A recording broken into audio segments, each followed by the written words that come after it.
pessoas se desenvolveram, assim, sabe? Legal. Então, é muito mais sobre desenvolvimento pessoal. Legal. Se eu fosse dizer assim, Legal sabe, demais. o que é, ou Legal por demais. que é a parada, sacou? E aí eu comecei entrevistando alguns bateristas, e aí fui pra outros artistas, e aí pra gente que é também do esporte, e aí Legal. comecei meio que a ampliar assim, a parada, Do porque caralho. na real a gente tá falando da mesma coisa, né, Do velho? Tipo caralho. assim, desenvolvimento, É. todo mundo querendo crescer, e é meio uma busca muito pessoal, assim, também, Aham. sabe? Tipo assim, das coisas que eu tô afim de fazer, das pessoas Legal. que eu quero conversar, que eu quero entender. Você principalmente, assim, Do pô. caralho. Não, e a gente se conhece desde, sei lá, né, velho? Pois é, Tava mano. lembrando dos rolês, a gente tocando lá em Ouro Preto, você com a banda dos meninos lá do Maurinho, Puta, cara, que fase da Que vida doideira, boa, né, mano? Que doideira. É, legal. O Diesel mesmo, quando começou, Sim. o Espaço Livre, a gente dando uma força na Savassi FM. Sim, Demais, né? muito legal, mano, muito legal. E o Diesel tá voltando, né? Pois é, não, voltando eu vou né? estar no show, não. É, Pô, vai eu fazer adoro, um cara. show. Aquele disco pra mim é um disco. É uma coisa, é um marco, né? É um marco, assim, eu acho. É um descasso, eu gosto. Que legal, quero muito que você vá, mano. Pô, Estarei primeiro lá. de tudo, obrigado, mano. Valeu demais. Que isso, cara. É um aqui, prazer. Assim, quando você falou, eu tenho até evitado participar de algumas coisas, cara. Sim. Porque eu vou lançar um programa novo na Globo. Ah, é? Que legal. Que estreia dia 17 de agosto, programa em TV aberta, sábado, 3 da tarde. Que demais, mano. Muito legal, tô muito Parabéns. feliz. E a Globo tem essa coisa de meio que preservar as pessoas nos meses antes do lançamento, porque vai ter uma mega exposição, né? Claro, De imagem, As pessoas vão cavucar minha vida, vão querer saber quem eu sou. TV aberta é outro patamar, né? Totalmente. E aí eu conversei muito com a equipe deles, eles me explicaram por que eles propõem isso para todas as pessoas que estão estreando lá. Eu entendi, claro. Mas eu falei, então vou fazer o seguinte, galera, eu vou selecionar coisas, porque eu também não consigo ficar parado, entendeu? Então eu vou selecionar coisas assim, pontuais para eu fazer. Eu tô numa luta agora tremenda da Serra do Curral, da mobilidade Sim, urbana em eu BH e tal. ali no Insta. Sim. E aí quando você falou, cara, top, eu falei, não, por você eu tenho que vir, cara, porque esses meninos, Léo, o Gustavo, o Thiago mesmo, eu vejo vocês assim, e vocês não são tão mais novos que eu, assim, né? Eu tô com 50. Você já fez 50? 40, eu tenho 41. 46, eu tenho 46, o Gustavo tem 48, eu acho. Tudo mais ou menos Então é ali mais ou perto. menos a mesma idade ali, mas Sim. assim, eu lembro na época que vocês fizeram aquele disco, que eu olhava pra vocês e eu achava que eu era muito mais velho que vocês. Falava assim, não, essa galera é os meninos, os meninos que estão chegando, entendeu? E eu lembro naquele show que vocês fizeram na Semana Mundial do Rock, que foi emblemático na Savassi, Sim. que a gente tocou antes de vocês como trio, eu na guitarra, o Christopher e o Gambá, e eu via vocês no palco, eu achava que vocês estavam tipo assim, eram meninos de 16, 17 anos, entendeu? Então eu lembro, cara, eu falei, não, vamos lá trocar essa ideia com certeza. Que legal, mano, que massa. Obrigado demais por você ter vindo aí, porra. Essa semana, não me preparando, eu ia dizer me preparando, porque tipo, eu gosto muito da ideia da troca de ser uma parada muito espontânea, assim, sabe? Tipo, eu não ligo muito pra coisa de fazer a coisa como um programa, ou fazer as cabeças, e daí a gente tem todo um... Não curto muito isso, não. Justamente até pra rolar impactos que são orgânicos, né? Sim. De, tipo, pô, você me contar uma parada e eu realmente ficar impactado. Eu não quero, tipo, descobrir aquilo antes pra chegar aqui e te pedir pra contar, saca? Entendi. Mas eu, vendo o conteúdo seu, eu caí numa... Apareceu pra mim no YouTube foi um TEDx que você fez. Sei. Acho que foi no Palácio das Artes, talvez. E, cara, foi muito doido, porque, tipo, eu cliquei pra dar uma sacada, assim, e assisti a parada inteira e fiquei totalmente emocionado, tipo, umas 3 vezes. Que legal. Comecei a chorar. Mas muito, muito massa, assim, cara. Eu acho que o jeito que você transitou ali, né, pra dizer essa coisa do momento, né, de dizer o que é. Porque eu acho que muita gente deve perguntar pra você, né? Como que é chegar lá no topo, né? De chegar naquele lugar e, tipo, qual que é a sensação? É a pergunta que eu mais escuto. Sim, né? E você transitou num lugar ali meio que dando uma definição pra felicidade, assim. Eu achei isso muito foda, mano. É isso mesmo. Tipo, nos pontos altos, né, da sua vida, assim, com neto, com filhos, com a sua esposa. Sim. E muito legal a parada, Sabe o que tá rolando, cara, que eu fico muito preocupado? A explosão das redes sociais e do digital colocou pra gente a palavra influencer, essas novas palavras do vocabulário. Eu não tenho nada contra nada, tá, Jean? Mas eu tenho um profundo cuidado de pensar assim, tem uma galera que gosta de dizer que tem determinados sentimentos ou determinados momentos da vida que só diz respeito a quem, por exemplo, escalou o Everest, ou só diz respeito a quem tocou bateria no Sepultura e abriu pro Metallica e não sei o quê, e tocou para 70 mil pessoas em Donington Park. Só você que tem direito, que tem... E eu acho que isso está distanciando as pessoas, sabe, assim... Concordo. Então eu fico vendo muito influencer, assim, meio garganta, soltando umas coisas que eu falo, cara, não é possível que esse cara tá sendo ouvido por um grupo de pessoas, né? Então eu acho muito legal quando a gente começa a mostrar que a alegria verdadeira é do cotidiano, né, cara? Total. Pequenas coisas... Coisas corriqueiras, um café da manhã, uma risada, cara, né? Tipo assim. É o cotidiano. Você tá aqui com você, que é um cara que eu admiro, um músico que eu admiro, um cara que fez parte de uma banda que eu gostava. Isso aqui que deveria ser valorizado, sacou? Total. Então, acho que essa é uma guerra... Não é guerra, mas essa é uma coisa que eu foco muito, assim. E mostrar para as pessoas que sensações que eu consigo ter por causa das viagens incríveis que eu faço, claro, né? Pô, sou um cara super privilegiado... Estudei em colégio bom, classe média, branco, hétero, cis, tudo isso que está sendo debatido hoje eu reconheço e entendo o meu lugar, né? Total. Mas assim, dito isso, cara, eu viajo, eu tenho eu vejo muita coisa, mas essas sensações que eu tenho nessas viagens, eu tenho aqui em BH, cara, no nosso quintal. Hoje eu tava correndo lá na Serra do Curral com 3 amigos, né? A Fernanda Maciel. Aquilo que você postou hoje, foi hoje? Foi hoje. Que legal. Agora, eu tava lá de manhã, 5h30 da manhã. A gente vendo o sol nascer lá. Meu Deus. No nosso quintal, cara, eu arrepio. Ó, deixa eu te falar, pausa. Eu queria já falar isso publicamente, que assim... E minha mulher já brigou comigo por causa disso, porque ela tem medo. Mas eu falei assim, olha, eu vou conversar com o Zília, eu vou me aproximar dele e eu vou falar pra ele me chamar pra próxima, qualquer coisa que ele for fazer que eu quero legal ir. demais. Cara, mas então é isso, não é uma coisa impossível de ser feita. Total. Sabe? Uma subida que a gente dá na serra ali, nessa trilha que a gente tá querendo reabrir, é a mesma sensação que você tem quando você tá num lugar que a serra... Porque assim, cara, olha só, a Serra do Curral é igual Machu Picchu. Entende? Total. Beleza, Machu Picchu é aquela coisa, anos, civilização inca...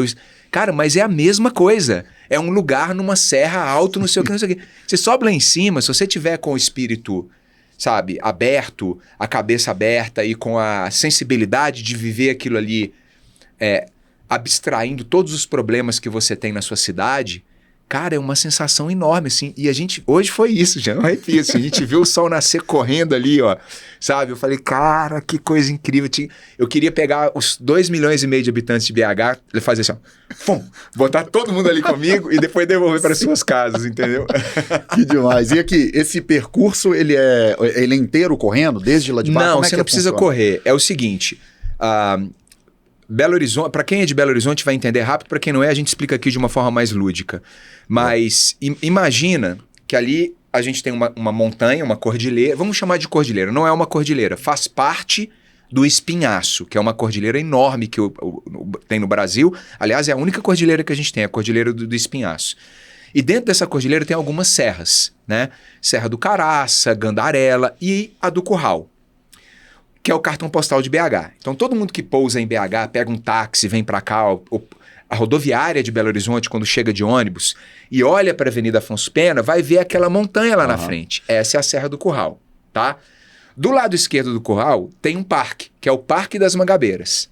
E do lado direito tem um outro parque, que chama Parque da Serra do Curral. O que essa trilha faz? Ela une os dois parques pela crista. Então você vai na crista dela, você vai no topo da montanha, você vai o tempo inteiro olhando para Belo Horizonte, entendeu? Essa trilha, ela tem uns bons 10, 12 anos que está fechada.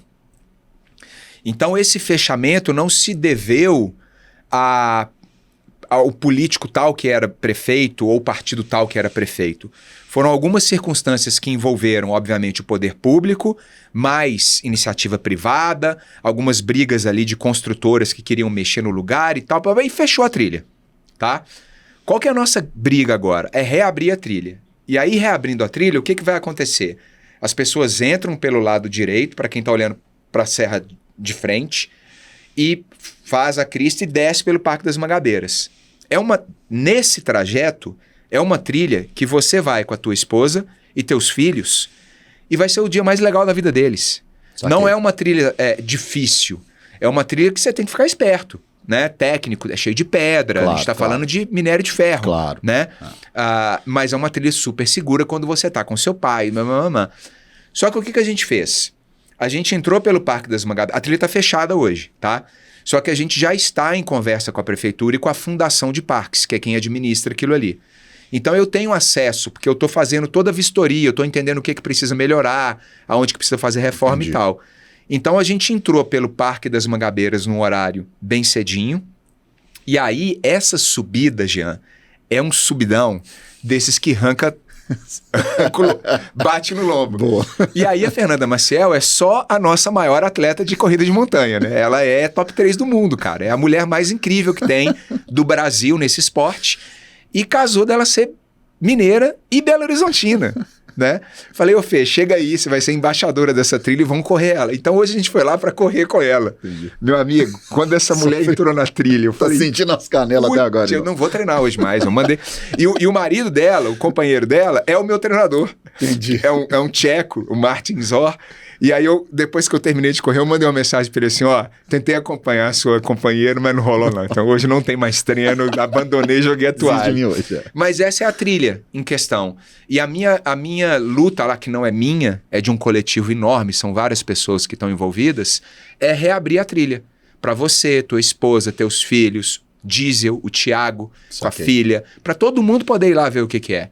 A Zona Norte, Venda Nova, Pampulha, Zona Sul, Barreiro, todo mundo tem que ir lá, cara, porque é incrível e é a única capital brasileira que tem aquilo ali a 15 minutos de qualquer lugar que você está na cidade sem trânsito. Total. Entendeu? O Rio de Janeiro tem um Morro da Urca, tem... Cara, não é a mesma coisa. Não é a mesma coisa, sabe por quê? O Rio de Janeiro é assim. O Rio de Janeiro é aquela história, né? Belo Horizonte, a visão que você tem lá em cima, como só tem essa serra na nossa frente, é muito espiritual, é uma coisa assim... A serra deveria ser para a população de Belo Horizonte uma deusa, uma rainha, sabe? Total. Igual o Kilimanjaro é para o tanzaniano, o Everest é para o nepalês, entendeu?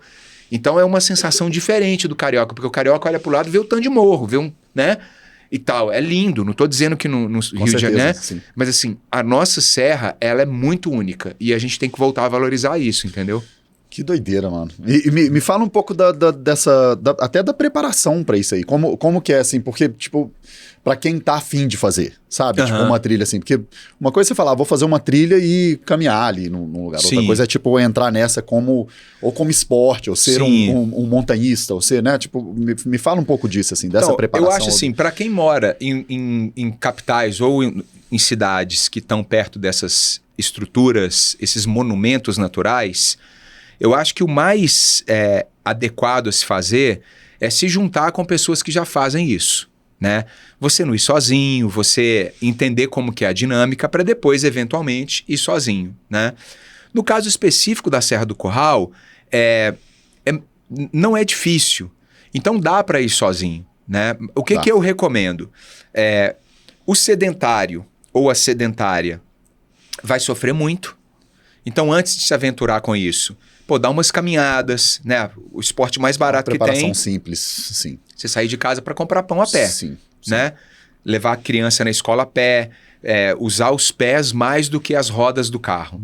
Esse é a grande questão do ser humano hoje. A gente voltar a aprender a usar os pés. Não estou dizendo aqui que o carro não seja necessário. Claro. O que eu estou dizendo é que a gente se acostumou a tirar o carro da garagem para ir comprar pão na padaria que fica a 2 quadras da nossa casa. Né?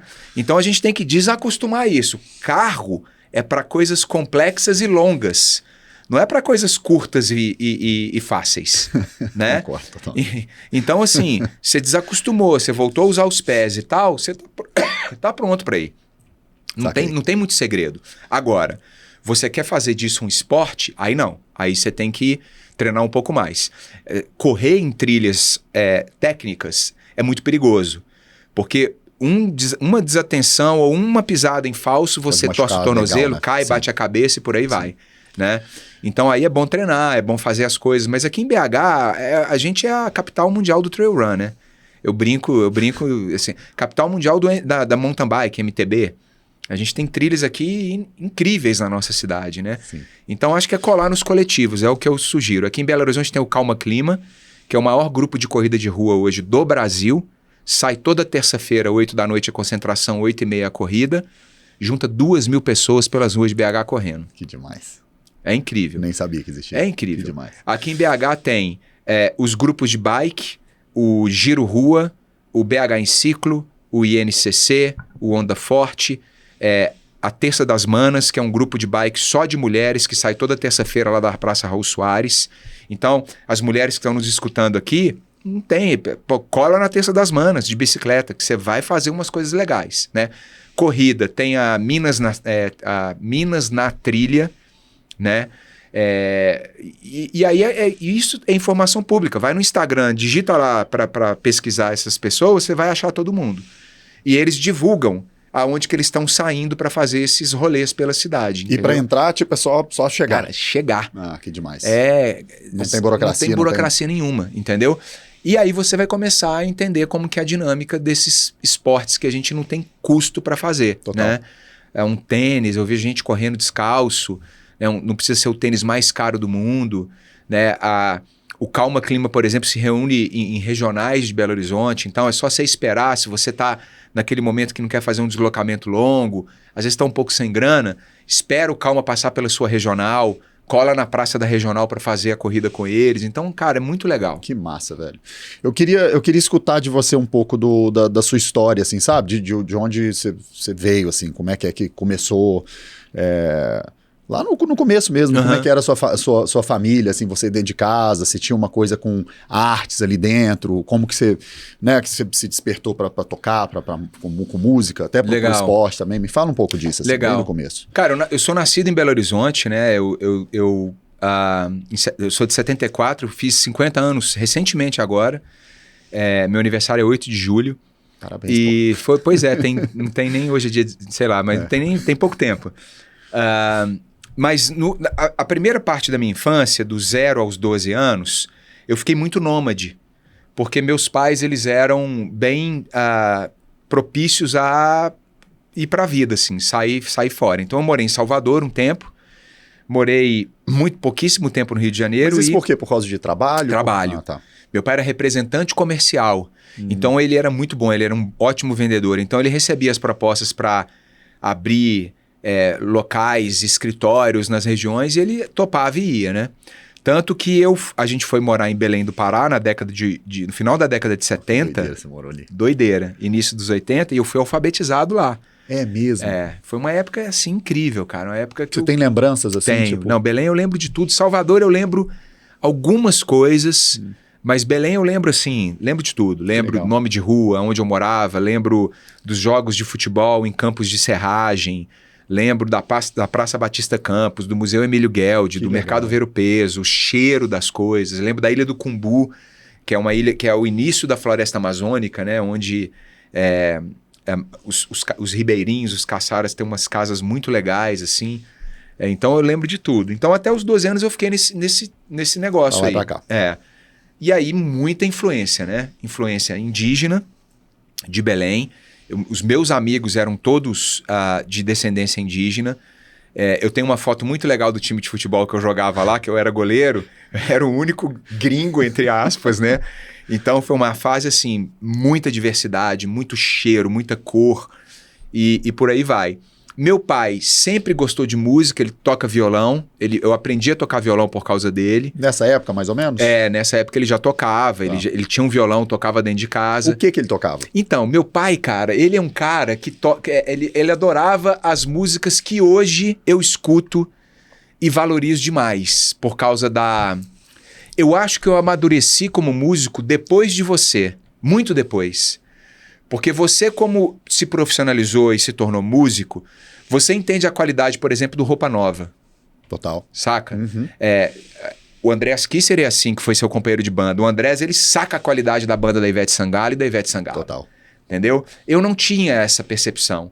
Eu tinha ainda uma sensação de que músico eram os caras que tocavam nos estilos que eu gostava. Entendi, total. Entendeu? Sim. Então, nesse primeira etapa que eu fui influenciado pelo meu pai, eu não escutava tudo que ele escutava, porque papai gostava de Guilherme Arantes, gostava de Roupa Nova, Era isso, gostava de Stevie Wonder, aí sim, de Paul McCartney, mas ele escutava as coisas mais pops dessa galera, né? Hoje eu escuto isso e revisito essa época. Roberto Carlos, ele escutava demais. E falo, não, cara, como eu podia ter prestado atenção nisso aqui mas antes. é o que é também, né? É isso aí, né? Tanto que uma cena que eu lembro de Belém do Pará era assim, meu pai tinha um Opala amarelo, um Opalão amarelo. Clássico. Clássico. E ele me levava pra escola, eu e meu irmão, e ele escutava sempre a mesma fita que ele ia.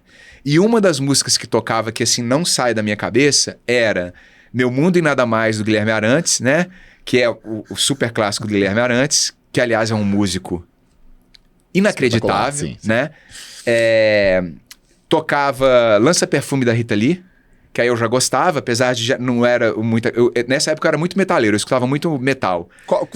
Só de curiosidade, só pra abrir esse parênteses. A banda da minha vida foi Iron Maiden, até os 14 anos assim. Tá. Sepultura eu escutava muito, porque eu vinha passar férias em Belo Horizonte.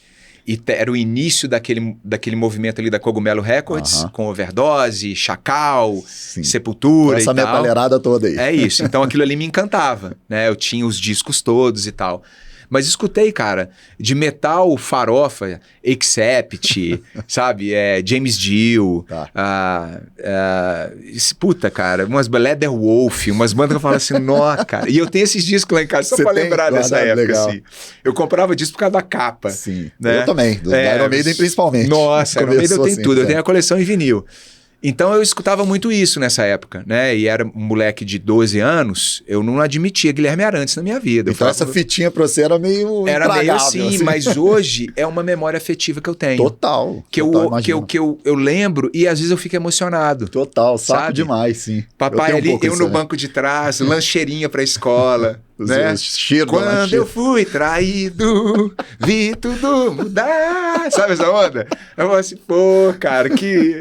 né? Bom demais. Então, aí depois eu me conectei com meu pai, porque meu pai, ele é músico autodidata, ele tem uma facilidade muito grande de simplificar a harmonia. Então, uma música ali... Trazer pro violão e cantar. Trazer pro violão e cantar. Uma música ali que tem, sei lá, 12 acordes para definir a harmonia, ele tirava em 4. Aí falava assim, não, você não precisa fazer esse acorde aqui não, passa direto para esse aqui, entendeu? Aí eu falava, uai, agora eu sei tocar essa música. Que legal. Então eu comecei a ficar ali, entendeu? E aí as minhas primeiras assim, de experiência de violão foram com as bandas de rock Brasil década de 80, né? Fui muito fã de Titãs e Legião Urbana. Eram as duas bandas que eu mais escutava.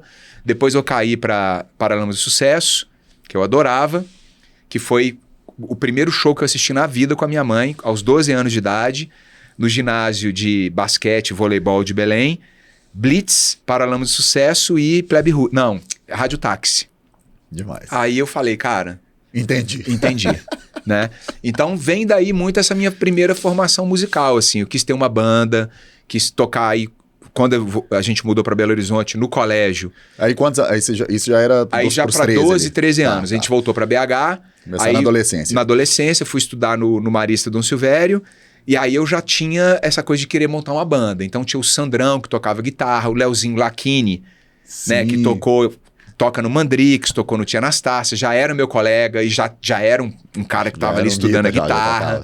Né, e eu via aquela galera se movimentando, falava, opa, isso aí me atrai. E eu montei minha primeira banda, que foi cover de Iron Maiden, no Marista. Então nós éramos 3, eu na guitarra, aí Galinho no baixo e eu não lembro quem era na batera. Depois as coisas foram... Que você cantava? Eu cantava e tocava. Já era difícil pra caramba, a gente tocava nada direito. A única música que a gente tocava direto, toda era Revelations. Sacou? Muito bom. E era muito bom. Então, assim, já tive esse primeiro acesso à música, continuei essa minha coisa muito curiosa. No colégio já era bem ligado aos esportes, eu era do time de handball, disputava intercolegial e naturalmente, tal. Assim. Naturalmente, gostava de educação física, disputava as Olimpíadas, eu sempre estava ali nos times titulares, era um ótimo goleiro, né? E aí, cara, até os 18 anos foi mais ou menos isso, assim, música, o esporte na escola, eu já tinha começado a namorar a Patrícia, então ficou ali nessa seara, assim, de... eu despertando para a música, querendo montar uma banda, né? E ir vendo as coisas acontecerem na cidade. Mas você via isso, eu digo, a música, assim, como uma possibilidade de tipo, ser alguma coisa? Esse era o lugar que você estava olhando? Pô, eu pensava assim, cara, eu vou ser músico. Ah, que legal. Então você olhava para isso. Eu olhava para isso. E seus pais, como é que era a relação deles com isso, com essa vontade? Não, eles apoiavam. Eles eram, sempre foram uma dupla, assim, que sempre enfiaram a cara nos nossos sonhos, assim. Acho que eu e meus dois irmãos, eu tenho 2 irmãos, a gente disso aí não tem que colocar nenhuma questão na mesa, sabe? Eu lembro que quando a gente montou os Zipados, né, que tocou com diesel muitas vezes, o nosso estúdio, cada um tinha seu equipamento ali, a gente tinha os equipamentos que a gente levava, e aí meu pai falou assim, pô, se vocês quiserem lá no galpão da empresa montar um estúdio, a gente monta e vocês levam os equipamentos. Então eu falei, puta, vamos fazer isso. Então, né? ele apoiou, a gente tem o nosso estúdiozinho ali. Sim. Então a gente levou os equipamentos para lá. Então foi isso aí até os 18, 19 anos. Aí veio a faculdade, eu fiz faculdade aqui em BH, né, na PUC, eu sou formado em publicidade. E na faculdade aí eu já continuei com a história de banda, aí começou os Zipados. Como é que era a sua cabeça nesse momento aí? Você estava fazendo a faculdade meio numa de... Vou fazer uma faculdade porque esse é o caminho natural das coisas, mas continuo com a minha cabeça ali na banda? Ou era uma coisa já meio que indo pro outro lado mesmo? A minha faculdade assim? foi absolutamente influenciada pela família. Tá. Porque todos os meus tios, meu pai e as pessoas que meu pai conhecia e trazia para dentro de casa eram ligados à publicidade. Entendi. Então eram donos de agência, donos de empresas de cartazes, donos de gráfica, donos de empresas de outdoor, de billboard, e aí por aí vai. Tava muito no seu entorno ali. Tava muito aqui. Tá. Então eu não tenho nenhum tipo de remorso de ter optado por fazer publicidade, mas eu me lembro perfeitamente que as minhas opções de vestibular, na época não existia Enem, era publicidade, filosofia e história. Tá. E eu sou apaixonado com filosofia e história. Mas fui para publicidade. Beleza, não reclamo de nada. Meus grandes amigos de vida vieram da PUC. Eu tive grandes experiências na PUC, né? Foi legal, então? Foi tipo legal. Um curso minha massa, faculdade foi massa. Curtia fazer? Adorava. Não era tipo, meu Deus do céu, tem que não era. E lá a gente começou a banda, né? Então já tinha... Minha primeira banda cover já saiu de lá. A gente tocava grunge, tocava todas as coisas que a gente sempre gostou naquela época. Alice in Chains, Soundgarden, era isso aí que a gente tocava. E aí veio os Zipados, né? Quando os Zipados veio, eu já estava numa fase que eu estava indo morar fora para estudar guitarra. Você foi para onde? Eu fui para Brighton, na Inglaterra. E o meu professor de guitarra foi o guitarrista do Pretenders na época. Foda. A Chrissy Ride o guitarrista já tinha saído da banda e a Chrissy Ride contratava a galera, sacou? Ela morava em Brighton nessa época. Ou em Bristol, agora eu não lembro. Mas é tudo pertinho ali, né? Sim. Que é no sul da Inglaterra. E eu tive aula com o guitarrista do Pretenders. Que legal. Na época que era o guitarrista deles. Foi muito legal. Como é que era essa aula, assim? Cara, assim, quando eu morei em Brighton, a gente já estava ensaiando, não era os Zipados ainda, mas a gente já estava ensaiando como banda, eu, o Cleso e o Christopher e o Gambá. E eu falei com eles, tô indo morar fora, quero estudar guitarra. Eu ia estudar em Londres no Guitar Institute of... né? Todo mundo ia para lá ou para Berkeley, né? E volto em breve aí, a gente retoma e tal, tanto que a gente ficava trocando composição, teve muitas músicas do primeiro disco que a gente lançou, que eu compus lá, legal. Mandava para eles. Era muito claro para você, então, vou bater lá, fazer o que eu tenho que fazer e voltar. Tá. Essa que era a minha ideia. E aí, quando eu cheguei em Brighton, eu levei uma guitarra e tal, o meu pai de família, né? Eu fiquei numa casa eu dei muita sorte, Jean, muita sorte, cara. Porque eu caí numa casa que era o seguinte, isso era 1993. Não, desculpa, 95. 93 eu servi exército. 1995, tá? Em 95 na Inglaterra, para quem gosta de música e você, foi o que eles chamam de The Summer of 95. Tirando onda com The Summer of 69 em São Francisco. Uhum. Por quê? Todas as bandas de Britpop lançaram seus melhores discos em 95.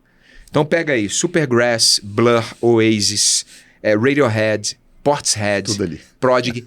Todo mundo lançou os discão nesse disco. E eu tava na Inglaterra nessa época, sacou? Você tava ali. E não foi proposital, foi absolutamente assim. Eu caí lá nessa época. Eu vi essas bandas todas ao vivo. Happy Mondays, Cara, vi tudo. Que foda. Vi tudo ao vivo. E aí, quando eu cheguei em Brighton, o meu pai de família era quem ficava em casa. Porque quem tinha a Glenda, que era a esposa dele, do Roger, era uma super executiva das pilhas Duracell. Olha só. Então ela tinha um puta salário, Sim. eles entraram num acordo e ele que ficava em casa com os meninos. E ele era um poeta, cara. Um cara que adorava música, adorava The Jam, Paul Weller. Eu conhecia a obra do Paul Weller por causa dele. Que doideira. Entendeu?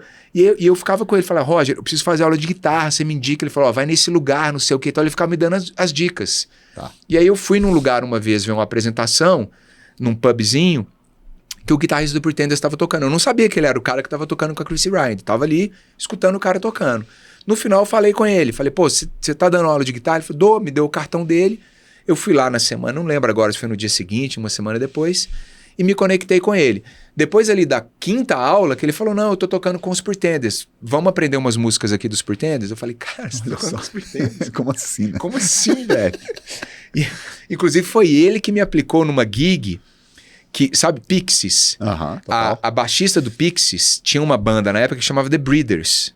Okay. E eles iam fazer uma turnezinha no sul de Londres e eles estavam precisando de um hold pro show em Brighton. Eu peguei essa gig, velho. Eu fui hold da baixista da Fix, dos The Breeders, num showzinho em Brighton, entendeu? Então, foi muito legal, cara. Essa época foi a época que eu tava muito influenciado pela música do Britpop ali. Total. Né? Tanto que quando eu volto para Belo Horizonte, já tinha estourado Planet Hemp.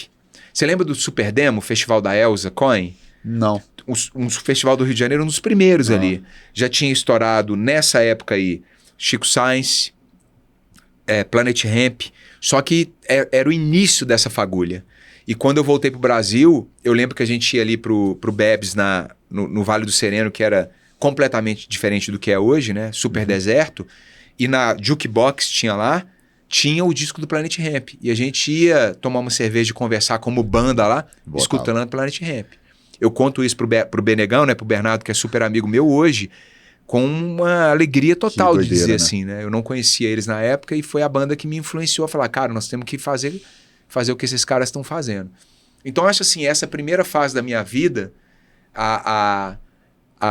eu identifico como dois grandes campos, assim. O primeiro, essa curiosidade por viver mesmo, assim, coisas diferentes. Eu tive acesso a muita cultura diferente. E depois música. Era meu sonho de música, né? Aí veio a Aorta, Savassi FM, aí começou a vir uma coisa mais, vamos dizer assim, de empresa. Então essa segunda parte da minha vida... Isso já é pós-faculdade, você já é pós-faculdade. Aí a banda dispersou, né? Cada um foi seguir uma coisa ali, a gente não tinha mais saco para tocar a banda. E aí veio essa fase mais empresa, assim, mais empreendedor, do jeito que a turma fala hoje, que foi... A Horta, o selo sonoro, lançamos aquela coletânea do Marco Ribas, lançamos um disco do Roger Moore, aí, pô, a gente fazia o Movimento Balanço, aí do Movimento Balanço veio uma grana que a gente abriu o nosso primeiro bar, aí a gente foi migrando para ser dono de empresa. Né? Trabalhando com música, mas no lado mais ali mas na periferia. Lado mais de dono de empresa, que foi essa segunda etapa ali, que foi, sei lá, dos 25 aos 35, ou dos 25 aos 30 e poucos, e aí depois virou uma empresa de tecnologia que foi dos 30 aos 40, assim, mais ou menos, 30 aos 38, a empresa de tecnologia. E aí já morei em São Paulo, como você, e aí já era executivo, a música já tinha saído da minha vida. Então ela foi meio que saindo, até chegar uma hora que, cara, aí não era mais nada disso mesmo. Mesmo. Não era mais nada, assim. Como é que era essa finaleira, assim, esses anos ali? Foram quantos anos em São Paulo? Eu fiquei 6 anos, mas com a minha família 5. Porque eu fiquei na ponte aérea 1 ano. Ah, tá. E aí, quando foi todo mundo pra lá, esses 5 aanos era tipo executivo. Executivo, tipo, cara. Asfalto, concreto. Não, cara, é uma fase que eu não... Eu não me arrependo, porque, assim, eu acho que foram escolhas que eu fiz, né? Tá. Mas eu não vivo de novo de jeito nenhum. Entendi. Porque eu hoje acho que esse negócio da meritocracia é mais ladainha, muito mais ladainha do que uma coisa benéfica para a sociedade. Essa coisa de você trabalhar vestindo camisa da empresa, tendo o sangue da cor da logo da empresa, virar 16 horas de trabalho por dia, 80 horas semanais, Sabe, isso é uma construção de ideal de como a gente vive que me machucou um pouco. Entendi. E eu vivi esse sonho dourado. Literalmente foi machucado. Literalmente me machucou e foi me machucando aos pouquinhos, né? De novo, eu não me arrependo de nada. Eu fiz grandes amigos nessa fase em São Paulo. Eu tenho grandes amigos dessa fase, né? O Guga, que hoje está no Omelete, esse Trip, o Paulo Lima, dono da Trip. Então, assim, tem muitos amigos. O Fernando Luna, que hoje está no Mina Bem-Estar, trabalha junto com a Angélica. Pô, um amigo que eu tenho do coração.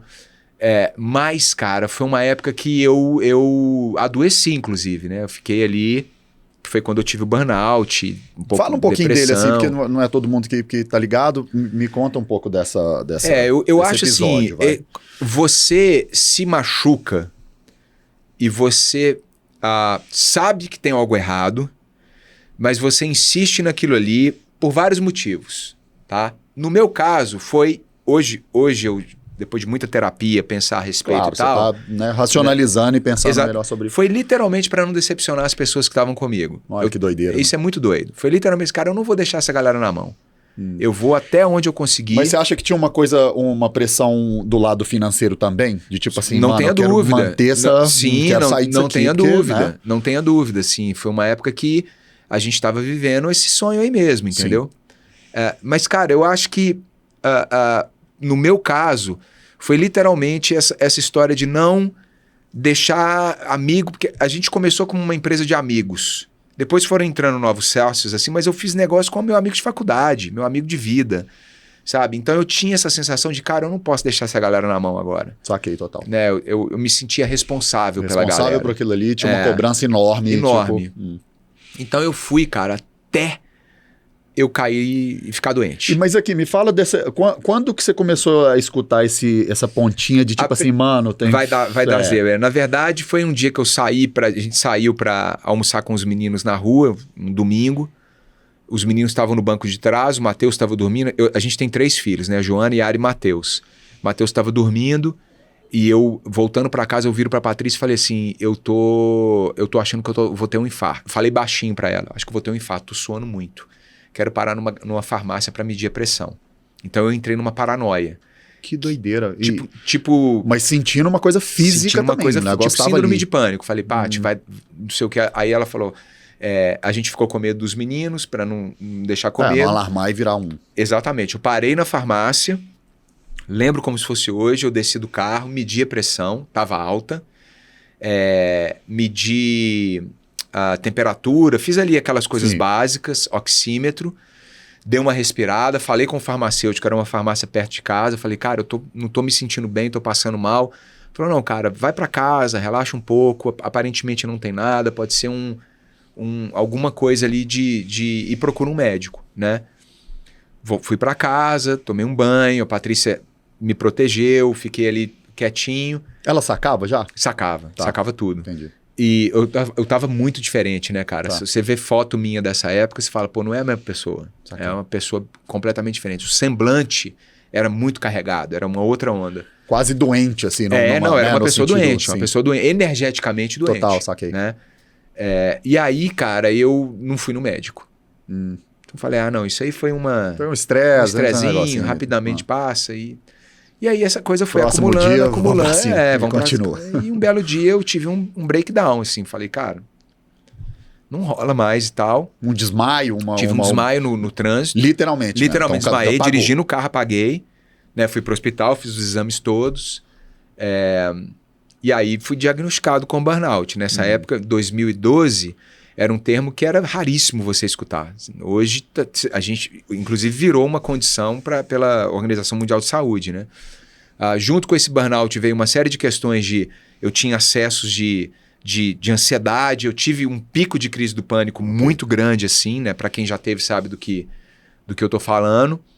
E aí foi quando a gente decidiu voltar para Belo Horizonte, né? Do jeito que estava lá, a vida estava muito mais confortável, porque a gente tinha acabado de vender a empresa, a gente estava com uma graninha, pagamos as dívidas, então deu aquela equalizada. Tanto que hoje, olhando em perspectiva e depois de muita terapia, eu percebi que o que fez eu ter o coisa foi justamente a adrenalina ter baixado. O que me mantinha ali no pico era a adrenalina.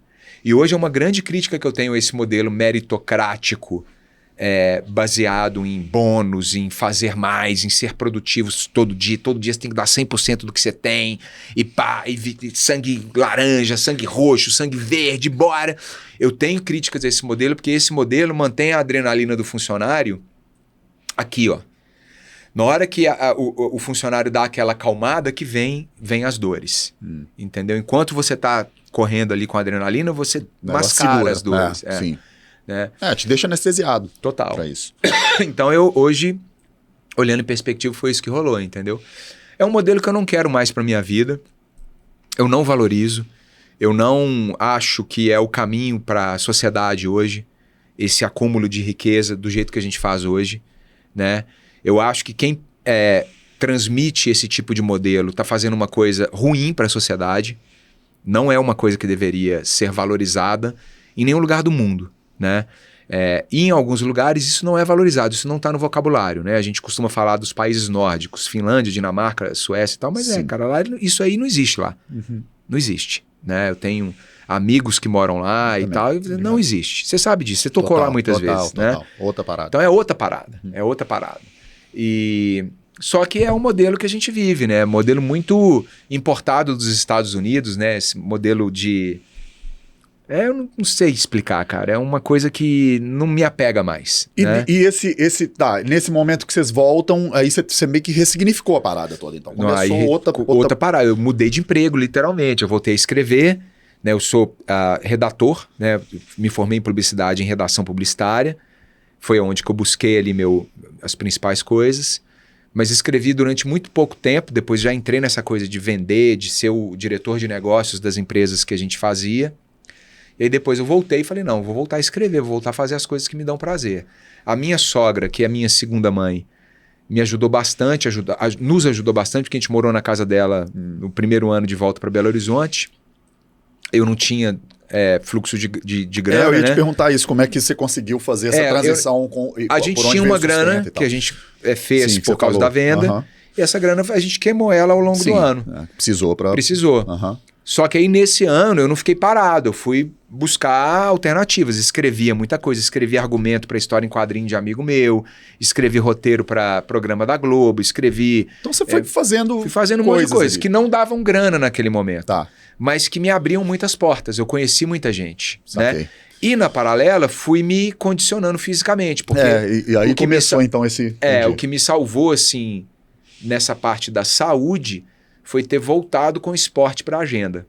E hoje, Jean, eu percebo isso. Falo, cara, esporte é uma coisa que não deveria sair da agenda das pessoas. 100%. Saca? E quando sai da agenda é o caminho para dar ruim. Para desandar. Né? E quando eu digo esporte, não é praticar em alto nível. Total. É aquela caminhada, é o que a gente falou no início do papo aqui. É caminhar, é você jogar o tênis com o seu tio, sabe? Que é 20 anos mais velho que você. É você se movimentar, jogar tênis de mesa, beach tênis, não sei o que tiver disponível dentro do seu skate, né? É você ter isso na tua agenda. Quando você tira isso da agenda... Como que você encara o esporte assim agora? Porque você tá falando isso assim, não precisa ser, mas pra você, eu sei que é uma coisa séria assim. Hoje eu sou profissional, né? Então, hoje eu sou atleta, eu tenho 3 anos que eu sou atleta profissional. E qual que é a linha de corte pra mim? É quando você consegue reunir patrocinadores que te dão possibilidade para você criar os desafios, quando é o esporte que eu pratico, né? Que você não precisa se preocupar de onde vem a grana. Tá? Tipo, você monta o negócio, você monta o negócio, fazer esse desafio aqui, entrega, e vai ter alguém que vai acreditar naquilo, né? Então você vai se dedicar para aquilo acontecer, né? Então, um atleta, ele precisa o corpo é a máquina. Então você precisa treinar, você precisa estar bem com o corpo. Hoje eu tenho uma carga semanal de treino entre 13 e 16 horas. É muita coisa. Me fala dela especificamente, que eu tô curioso para saber como que é o seu... Minha preparação está em 4 alicerces, assim. A preparação física, a mental, a fisiológica e a técnica. Né? Preparação técnica é a mais fácil de entender. Quais são os equipamentos que eu preciso manusear para escalar uma montanha. Tá. Então, eu preciso ali estar sempre afiado nas coisas que eu preciso usar. Sabe, fazer um nó, usar uma cadeirinha, no caso de escalada, usar um crampon, que são aqueles ganchos que a gente põe na bota. Isso precisa estar afiado. Tá. Facílimo de entender. A preparação fisiológica, ela é um pouco mais difícil de você perceber. Porque, por exemplo, na fisiologia tá a química do nosso corpo. O que acontece com o nosso corpo, por exemplo, quando a gente está dormindo, né? Então, a privação de sono não é legal para um atleta. Para ser humano nenhum. Mas para um atleta, principalmente, vai dar ruim, né? Eu tive acesso a um estudo dessas universidades americanas que gostam de pesquisar. Eu não lembro agora se foi Harvard ou a outra lá que é famosona. Stanford, talvez. Stanford, talvez. Os atletas americanos medalhistas de ouro são os que dormem melhor. Né? Então, você vê a importância do sono. Sim. Né? Então, isso está dentro da fisiológica, né? Hidratação, dormir bem, a alimentação. Então, tudo, tudo aí. Né? Como que a química do seu corpo vai melhorar. E isso para você é constante. Constante. Tipo, constante. Não é quando você vai fazer uma escalada. Se eu entro numa fase que eu tô dormindo mal, eu comunico na hora, meu médico fala, cara, aconteceu alguma coisa. Não tô conseguindo dormir do jeito que eu dormia. Entendi. E a gente vai pesquisar para consertar o sono. Tá. Né? Meus treinadores e tal. Aí a gente tem a preparação física, que essa é a que eu falo que é de 13 a 16 horas por semana. E a mental, que é terapia, o treinador de cérebro que eu tenho, é a galera que vai me ajudar a deixar a cabeça preparada para situações adversas. Aqui não é terapia diretamente? O que é? Quais são as... Fernando Gonçalves é o nome do cara que mudou minha perspectiva sobre como que você trabalha o cérebro para... O esporte que eu pratico é um esporte de repetição de coisas durante muito tempo. Então, quando você está numa montanha de altitude, para você fazer um ataque ao topo da montanha e voltar, você vai passar 16 horas repetindo movimentos. Você precisa ensinar seu cérebro a gostar disso. Que doideira. Entendeu? Entendi. Se você não gosta disso, não vai dar certo. Não tem como dar certo. Então, a minha preparação mental é cérebro. Isso aí é legal. Você que escolheu estar ali, sabe, assim, ninguém pediu pra você ir, é você que fez. Então vai lá e gosta dessa parada. E na prática é literalmente uma conversa, assim, um jogo de... Na prática é um jogo de... vou te contar a última história que eu fiz pra você entender como que essa preparação é feita, como que você aplica na prática. A gente fez há pouco tempo um desafio que chama Everesting, que é você alcançar a altitude do Monte Everest dentro do lugar que você escolheu. No nosso caso aqui em Belo Horizonte, a gente escolheu justamente em frente à Serra do Curral. O trecho da Avenida das Agulhas Negras, que fica entre a Praça do Papa e a Praça da Bandeira. Então a gente saía da Praça da Bandeira, subia até o Papa e descia. Você tem que fazer isso repetidamente até alcançar 8.848 metros de altitude. Então a gente ia pedalar ali entre 20 e 30 horas pedalando sem descer da bike, descer só para ir no banheiro, comer alguma coisa e voltar. Você não pode dormir no desafio. Liga o GPS da bike e vai embora. Então, para fazer esse desafio, como que eu conversei com o meu cérebro? Cara, nós vamos dar... São 88 voltas, Jean. Eu arredondei para 90 e falei assim, cérebro, nós vamos fazer 90 voltas. São 9 blocos de 10 voltas. Então, a cada bloco de 10 voltas, você vai parar e vai ganhar um brinde. Tem um bônus, docinho, uma coisinha aqui e tal, uma vitória, um abraço da tua filha, não sei o que, papapá. E eu comecei dessa forma. 10 voltas, parava e tinha uma vitória, comemorava. 10 voltas, parava. Acontece que quando deu ali no quarto bloco, eu já tava assim, cara, nossa, eu tô cansado pra caramba, cara, e tal. Aí eu comecei a mudar, conversar com o meu cérebro e falar assim, tudo bem, vamos fazer 2 horas? Ao invés de 10 agora, voltas, vamos dar de 2 em 2 horas, você para e vê como é que você tá entendendo o que vai acontecer. Então essa conversa que você tem, ela é constante em esportes de longa duração, em que você está repetindo o processo muito tempo, né? Isso é uma preparação que eu tenho. E a preparação física, que são essas 13 a 16 horas por semana, é assim, ó. De manhã eu tenho o primeiro treino, que pode ser um treino para o cardiovascular, então rodar de bicicleta, correr ou fazer um trekking, ou pode ser um treino de força. Aí... O treino de força é o quê? Musculação clássica. Tá, então puxar ferro, né? Puxar ferro, escalada indoor, Tá. pilates, aí variado. Saquei. Tá?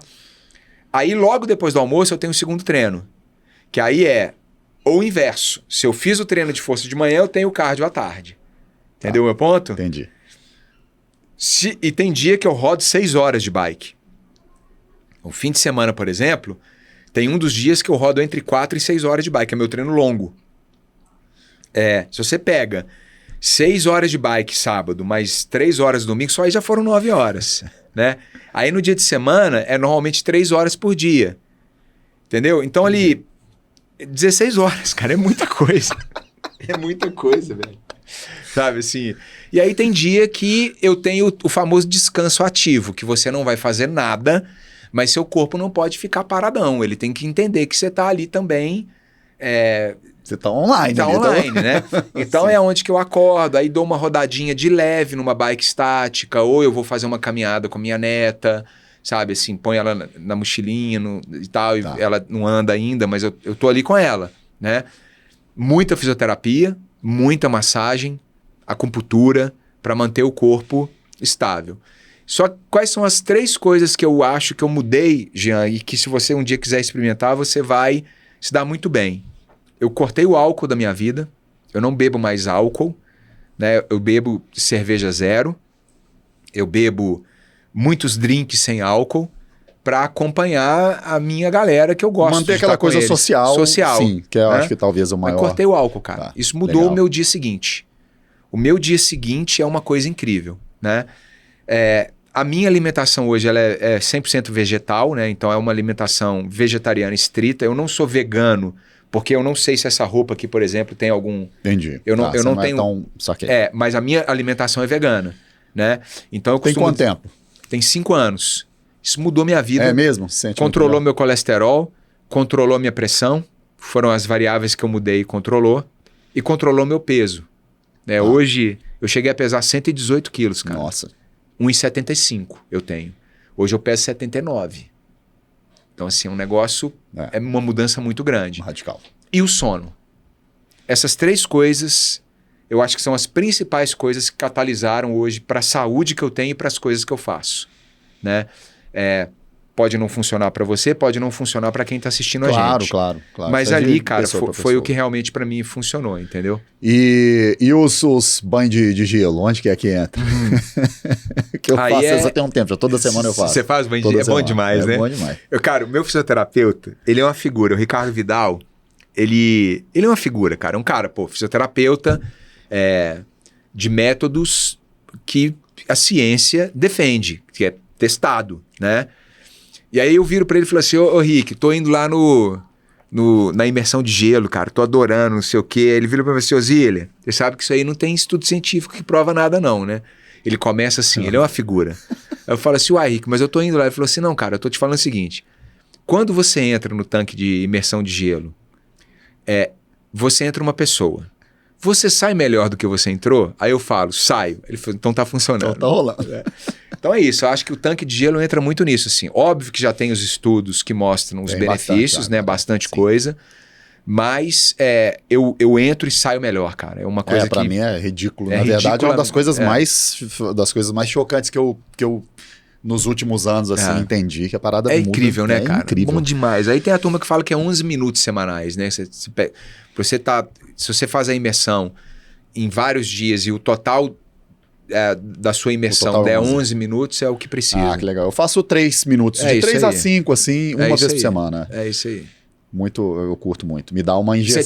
Você faz dentro de casa? Põe na minha banheira mesmo, enche de gelo. Maravilhoso. É isso aí. É isso aí.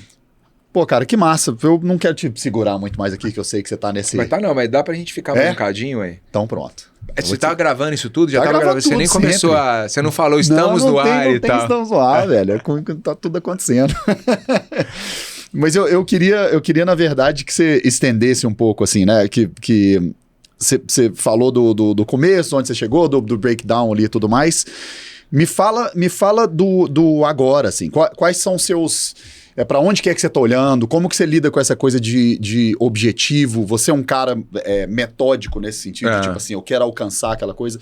E eu queria até citar uma parada que eu vi você falando também, que eu achei muito foda, que eu uso direto isso em aulas. Não aulas que já tem quase 2 anos que eu não dou aula mais. Eu tô muito mais envolvido com mentoria, consultoria, que é uma coisa mais... tipo direta, dentro com um grupo de pessoas, uma coisa mais de dinâmica de grupo, que eu acho mais legal, assim. E você deu um exemplo dessa coisa do objetivo que você estava falando sobre escalar e chegar lá no topo da montanha sendo o objetivo, né? E tipo assim, não, cara, tem que primeiro chegar ali no primeiro acampamento. Depois você chegar lá, na hora que você chega lá em cima, você tem que voltar. Então, isso aí. Como que é isso pra você? Eu digo num contexto da vida, assim. Sim. Você é um cara que olha pra aquela coisa e fala, cara, isso aqui eu quero ir, e põe na cabeça e vai... Ou são várias coisas? Como que é essa parada? Cara, hoje eu tô... eu acabei de completar 50 anos, eu tô abrindo a nova década da minha vida, né? No budismo, por exemplo, eu não tenho religião, mas eu sou muito espiritual. No budismo, que é uma religião que eu estudo, vejo as pessoas falarem, eu abri o próximo septênio. Né? O número 7 no budismo é muito importante. Okay. Então, 49 anos, você encerrou ali uma fase do 7 e você tá abrindo a próxima. Né? E essa é a fase importante pra caramba, porque 50 anos é teoricamente a metade da sua vida e é onde que você começa a descer a montanha, né? Descer a montanha em energia, descer a montanha em produção de célula diária, descer a montanha em memória. É natural. Tudo que você fez nessa primeira fase que ajudou você a manter essa descida estável vai refletir agora. O que você fez que não te ajudou, você vai descer mais rápido. Vai acelerar entendeu? Claro. O seu cansaço, etc. e Total. tal. Então, nesses últimos 10 anos, dos 40 aos 50, eu foquei muito em recuperar autoestima, saúde, a fisiologia do corpo, a preparação, para eu retardar essa descida da montanha. E aí, cara, o que aconteceu comigo foi o seguinte, Ian. Em 2023, nasceu a minha neta, a filha da Jojo, que está com 24 anos. E no final do ano passado, a gente descobriu que ela tem uma condição cerebral raríssima, que chama lisencefalia. Então ela é uma criança PCD. Essa condição é tão rara que não tem protocolos para cuidar dela. A gente não sabe o que pode acontecer com a Amora, né? A Amora pode andar como não pode andar, ela pode depender de um ser humano o resto da vida ou não depender, ela pode falar ou não falar. Que doideira, então não tem... Um monte de coisa. Não tem explicação. Nosso cérebro tem algumas camadas. A Amora não desenvolveu as 2 últimas camadas do cérebro. Então, a tomografia dela, sabe as minhoquinhas que a gente tem? São muito poucas minhoquinhas. Quase, por isso que é liso. Lisencefalia. Entendeu? Tá, entendi. E a gente só descobriu porque ela convulsionou. Ali com 7, 8 meses ela teve convulsões. A Joana percebeu como uma mãe atenciosa. Falou, isso aqui tá errado. Não é isso aqui não. Foi hospitalizada. Normalmente você não entuba crianças nessa idade, né, para fazer exames. Mas a médica dela, a doutora Thelma, falou, não, a gente tem que descobrir o que essa menina tem, porque não tá dando nada errado aqui, exame de sangue bom e tal, não sei o quê. Entubou, tomografia, diagnosticou lisencefalia. Então, eu acho assim... A resposta lúdica à sua pergunta é: meus próximos 10 anos vai ser de preparação para, se essa menina precisar de um avô que consegue pegá-la no colo com 12 anos de idade e pesando 30 quilos, ou 40 quilos, ou 50, ela vai ter esse avô. Sacou? Sim. Se essa menina precisar de um avô que vai falar libras, porque ela não vai conseguir se expressar, um avô que vai andar com ela porque ela precisa do impacto da natureza, ela vai ter esse avô. Então a resposta lúdica é essa, né? E aí isso é o que vai estabelecer os negócios que eu tenho na vida. Como eu preciso me preparar para estar disponível para minha neta, eu vou tentar achar projetos que o meu melhor aqui também vai refletir aqui. Refletir ali, total. Então eu tô lançando um programa novo na Globo que eu falo sobre isso, que chama Viver para Valer. Que legal, mano. Que é levar a galera para viver a cidade do jeito que a gente deveria viver diariamente, né? As regionais, os lugares, a diversidade, e por aí, a nossa Serra do Curral, né? Eu vou desenvolver os meus livros, as minhas pesquisas dentro dessas histórias que a Amora precisa. Porque a minha prioridade agora é acompanhá-la, né? A gente não sabe o que vai rolar. A neurologista dela fala, ó, gente, a Amora tem uma condição, ela não tem cura. Só que ela tá evoluindo legal, assim, ela tá indo bem. Mas eu não sei dizer o que pode acontecer, porque não tem um protocolo. Sim.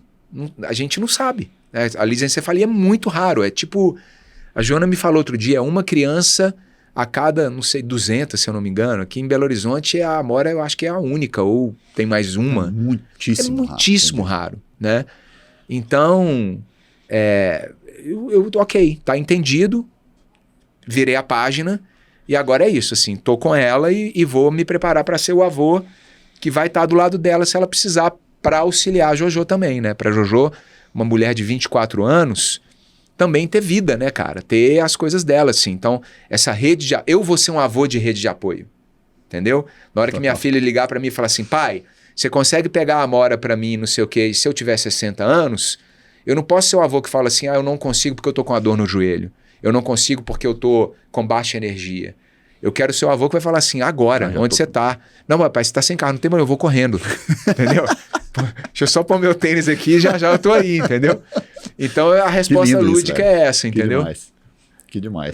Isso corrobora um pouco com a parada, assim, né? Isso que você tá fazendo, o lance do programa e de trazer a galera para viver, né? É interessante pensar isso, porque esse contexto que a gente está vivendo hoje, né, do lance, não só das redes sociais, eu não quero nem demonizar isso, não é nem esse o ponto, mas o lance da gente estar sendo atropelado pela informação, né, e pelo ter que computador e celular, e a vida tá ficando muito mais nesse lugar, né? Isso que você tá fazendo é meio que o oposto disso. Mas né? eu acho que a solução pra gente vai ser essa, cara. Total. Eu acho que a gente, por exemplo, você já percebeu a quantidade de golpes que estão rolando por causa de inteligência artificial? Golpe do Pix, golpe da...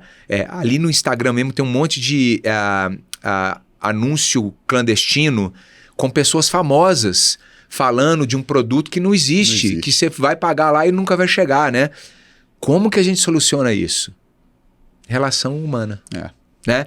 Então, o que eu falo com meus meninos, falo assim, cara, se você precisar... eu vou falar uma coisa aqui, os bancos digitais, daqui a um tempo vão entrar numa fria, porque as pessoas não vão ter coragem mais de fazer um Pix sem conversar com o ser humano. E mesmo assim, né? Porque você vai ter que estar meio que com o cara, né? Porque com a pessoa, porque às vezes o cara vai fazer com a inteligência artificial sua voz. Isso aí. Então, outro dia eu virei pros meninos que a minha filha teve um problema com o banco digital dela, que é 100% digital, tudo ali, você não liga para uma pessoa para resolver e tal. Falei, sabe o que você quer? Faz, Jojo.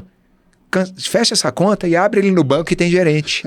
Entendeu? E aí vai lá no cara e fala, isso aqui, vocês que mandaram para mim? Não, então beleza, deleta.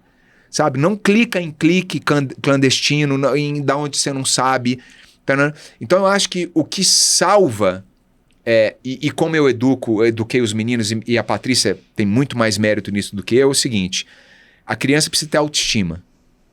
A autoestima é uma camada protetora para o perigo digital, né? Sim. E a outra é relação humana. Sabe, cara? Então, assim, isso que eu faço é quase que vanguarda hoje. Totalmente.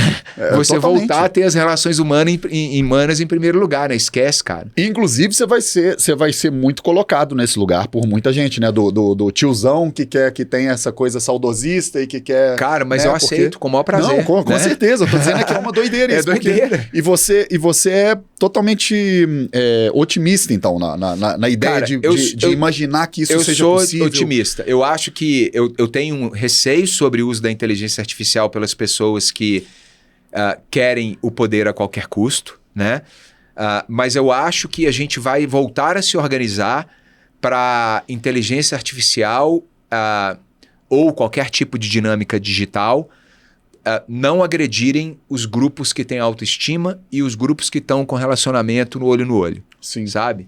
Então eu fico vendo muita gente preocupada com isso e concordo, eu também tô, mas a solução vai ser voltar para o passado.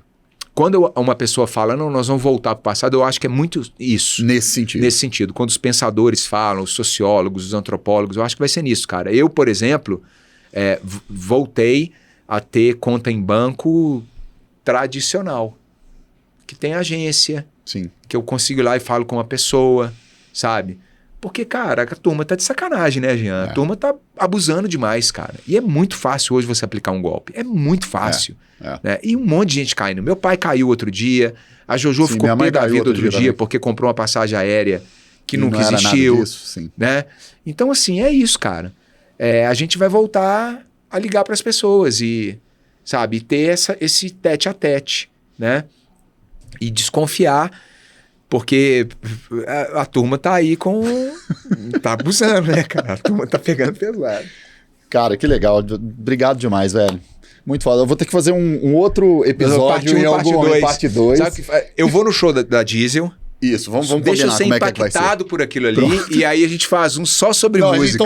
Então combinado, você vai no show do Diesel e vai rolar isso aí. E eu quero ser impactado pela trilha que a gente vai fazer, que eu não sei onde que você vai me chamar. Não sei. Cara, chama a galera, a gente faz essa trilha da Crista. Essa aí você vai adorar. Combinado. A gente pode fazer por agora, porque como eu tô mapeando ela toda, eu tenho um acordo com a Fundação de Parques de entrar, não pode ser todo dia, toda semana, tem que ser em horários adequados, mas de entrar lá para ver. A gente tá tirando foto, tá mapeando, isso aqui precisa ser reformado, isso aqui a gente precisa colocar um guarda-corpo aqui, tal.